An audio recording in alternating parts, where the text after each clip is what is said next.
Oh, hey, how's it going? I got a question for you. Why are eggs so versatile? Now, this might be a question you've asked yourself in the past. I've recently found myself asking this question myself because I thought it would be kind of funny and would make for a half decent video. But I didn't really realize that there were levels to this question and that the rabbit hole would lead me down to where it did.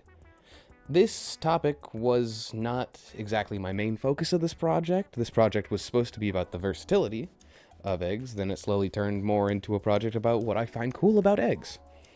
My project was originally supposed to be about the top 10 ways to cook an egg, but I didn't feel like that was nearly as interesting of a topic to talk about. The articles I was able to find for this topic definitely varied in value. While some of them were good, some of them were really not that great. One of the ones that was not super great only talked about the top 10 ways to cook an egg. Now, that was my original topic, but since I shifted, it kind of became obsolete. One of the more interesting ones that I was able to find talked about the cultural significance of eggs throughout history. This article talked about how eggs can relate back to religion, specifically Christianity, and how on Easter, Christians would paint eggs in red as a symbol of Christ's crucifixion and ultimate resurrection. In this section of the video, I want to talk about things that I was able to learn throughout my research, and this includes things that are both on topic and both off topic. One thing that I found that was pretty interesting was from an article written by a man named Frederick Wernstall. The article that he wrote goes into the scientific properties of eggs. For example, did you know that the white of an egg contains 90% water? And did you know that the yolk is roughly 50% water and the rest is made up of fats and proteins? Another thing is that the yolk contains 75% of the calories that you will find inside of eggs. Something else that the article does is go into detail on some of the other things that eggs are used for.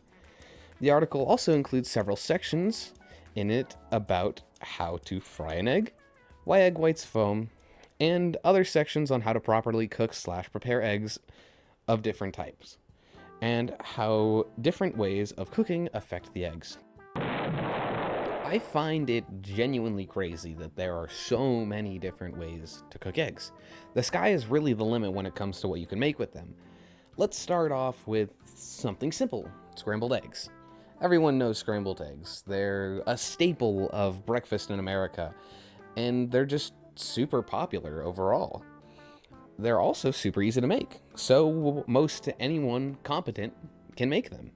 Next one is the omelet. The omelet is definitely up there in popularity in terms of different egg recipes. You can make it with whatever you want as long as the base of it is eggs. Did you know that most countries have their own different variations of the omelet? I didn't know that until pretty recently. Eggs don't have to be the main ingredient in cooking, though. They're also used as a sort of binder in cooking. For example, when you're making a cake, you don't just add eggs because that's what the recipe told you to do. You add eggs to keep all the ingredients from breaking apart from each other while they're inside the oven. Eggs aren't just used in food, though. They're used in other things like self-care. In this article I found, it talks about different ways that eggs are used inside of our world.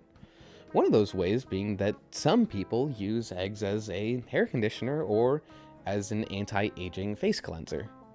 Another way that eggs can be used is as a general cleaning agent. Egg whites can be used as a leather cleaner and a leather conditioner.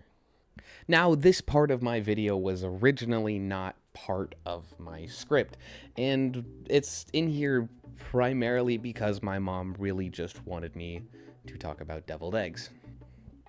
Deviled eggs can be tracked down all the way back to times in ancient Rome. They were primarily served at the beginning of meals in very, very wealthy families. Later on, though, in the 15th century, they started to gain popularity in Europe. They were made with an assortment of odd things such as raisins, cheese, and things like powdered sugar. Even later on, though, in the mid-19th century, the term devil started being used in cooking. It referred to foods that were heavily spiced, fried, or boiled dishes. Even later on, however, the term devil stopped being used in places because of connections with Satan. In certain places, deviled eggs were called mimosa eggs, stuffed eggs, dressed eggs, and salad eggs.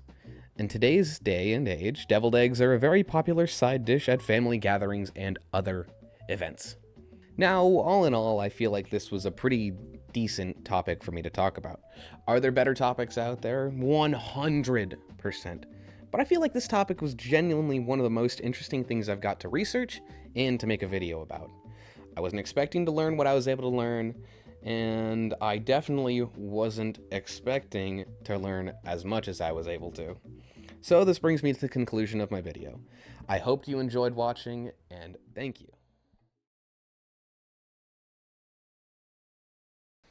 我在北京